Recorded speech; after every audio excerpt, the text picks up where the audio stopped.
বাহিরে তো আমার এর কোনো সুযোগ দিবে না। অন্য কোনো হসপিটালকে এভাবে সুযোগ দেয়? এখানে আমি যে সুবিধা পাই এই সুবিধাটা তো আমি অন্য কোনো হসপিটালে পাবো না। ও আজ পর্যন্ত কোনো হসপিটাল দেখাতে পারছে এই জায়গায় যে সুবিধাগুলো দেয়? আর কি কোনো ব্যবস্থা নাই? না, সরকার তো এইভাবে একটা 6টা বাচ্চার জন্য তো এভাবে একটা সিদ্ধান্ত নিতে পারে না, তাহলে আর বাকি বাচ্চাদের কি হবে? আমরা মারা যদি এই জায়গায় সেফ ফিল করি তাহলে তো ওখানে অন্য বাচ্চাদের তো এইভাবে মাদের তো হ্যারাস করতে পারে না। 6টা বাচ্চা মারা গেছে, সেটার জন্য অন্য কোনো ব্যবস্থা নেই। হসপিটালকে তো এটার জন্য অন্য কোনো ব্যবস্থা দিতে পারে, তাই না? এটা আমরা মারা যদি সেফ ফিল করি, আমার এর আগে 2টা বাচ্চা এখানে হয়েছে, এটা আমার 3rd বেবি। আমি এখানে সেফ ফিল করি বিধায় এখানে আমি সবসময় ডাক্তার দেখাই। আমার এখানে শুধু বেবির জন্য না, আমার সব ডাক্তার এখানে দেখানো হয়। তাহলে হাসপাতালে যেভাবে বন্ধ করে দিচ্ছে, তাহলে আমরা মারা কোথায় যাব?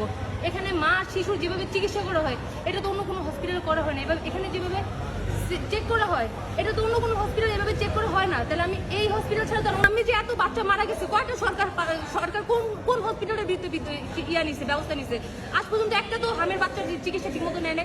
তাহলে তো হামের বাচ্চাগুলো যে মারা গেছে তাদের বিরুদ্ধে তো তার স্টেপ নেওয়া দরকার ছিল, সেটা তো নেয় নাই।